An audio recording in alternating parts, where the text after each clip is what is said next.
Welcome to the CUNA News Weekly Wrap-up for July 10th through 14th. News.cuna.org is loaded up with fresh content this week, and we'll cover the highlights over the next few minutes. We'll start with Pelican State Credit Union's experience on the PBS show Opportunity Knocks, before transitioning into a different kind of financial well-being effort with Marine Credit Union's Zach Hancock, who was awarded for going beyond his job description to teach a financial empowerment course in a local jail. We'll also hear from Devin Henderson, a magician turned motivational speaker who spoke this week at CUNA Management School in Madison. And we'll listen to a segment of the newest CUNA News Podcast episode, which is hosted by senior editor Ron Jose and previews the 25th annual African American Credit Union Coalition Conference.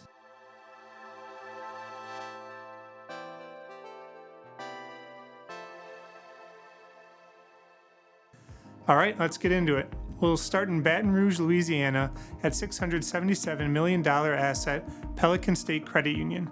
The credit union is showcasing its financial education efforts on PBS as part of Opportunity Knocks, a 13-week reality show following 6 families as they work with financial experts and local credit unions to take control of their finances. The show, which is available for free on OpportunityKnocks.net, features Pelican State Credit Union credit counselor Kimberly Gaines working with Charles and Tiffany White, a Lake Charles couple seeking to improve their financial well-being by increasing their credit, creating a reasonable budget, and saving money by refinancing their loans with Pelican State.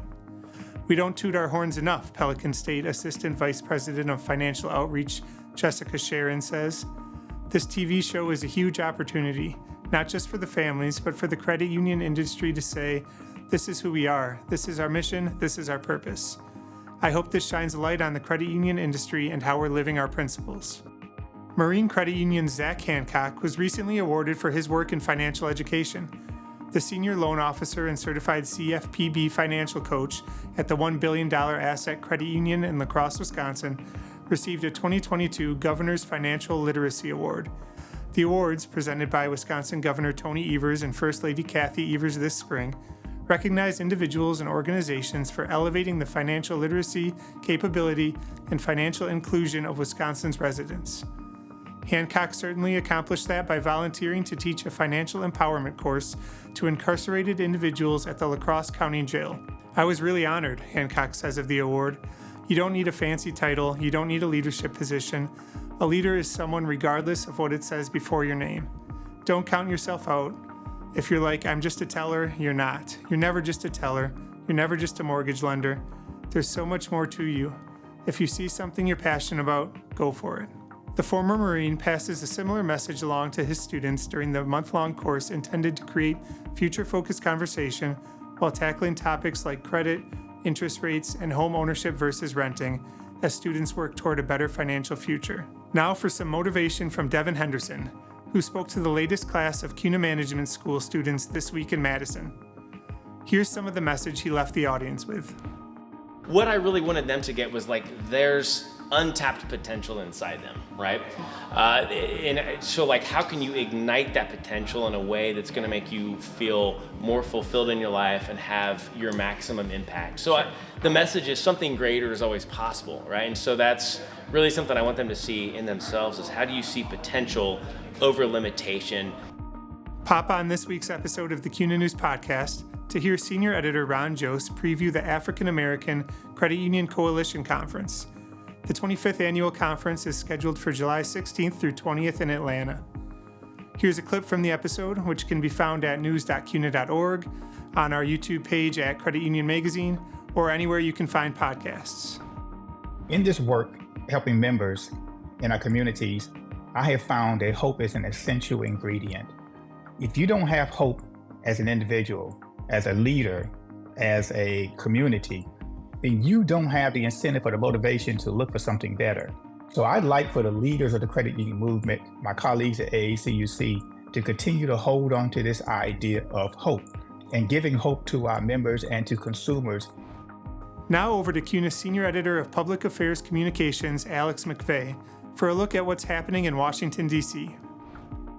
This week, CUNA and ACUL released research showing the true cost of interchange regulations, including how debit card routing mandates and interchange caps affect consumers, small businesses, big retailers, and credit unions. It examined the failed policies of the Durbin Amendment and the harm that would come if Congress passes the big box interchange bill. We distributed the research to Congress in advance of retailer visits and launched ads around Capitol Hill. Check out the digital ad here. Credit cards make it easier for big retailers to make record profits. Self-checkout, more revenues, less cashiers. Curbside pickup, higher sales, lower fuel costs. Online ordering, bigger market share, smaller workforce. So why won't big box retailers pay fair fees to give us more options and protect us from fraud? Because they'll cut any corner to make billions more. Say no to the Durbin-Marshall Big Box Bailout. It's a ripoff for consumers and small businesses. This ad, along with social media graphics and the study itself, are available for leagues and credit unions to download to use to amplify this issue. You'll find them on CUNA's Interchange webpage. We'll share additional points from this study with Congress leading up to the August recess, then we'll bring the message back to home districts.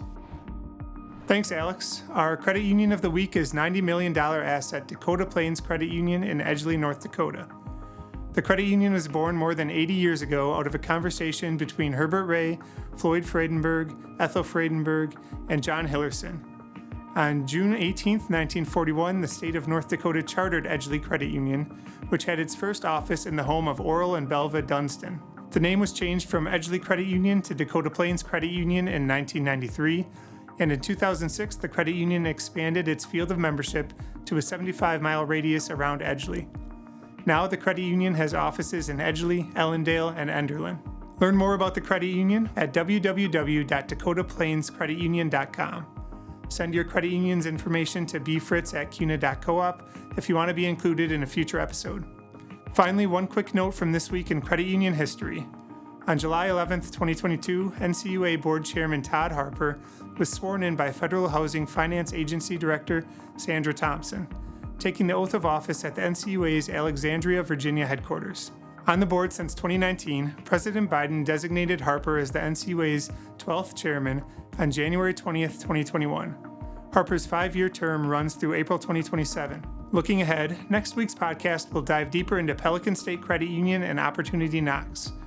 We'll also meet more winners of Wisconsin's Governor's Financial Literacy Awards, learn how Unity of Eatonville Credit Union became the first federally chartered financial institution in a historic Black incorporated community, and discover why Vibrant Credit Union opened a coffee house. That's it for this week's wrap-up. Thanks for watching and have a great weekend. To stay up to date on these stories and more, subscribe to Credit Union Magazine, visit news.cuna.org, and listen to the CUNA News Podcast at news.cuna.org/podcasts. Subscribe to our YouTube channel and check out the description for links to everything discussed in this video.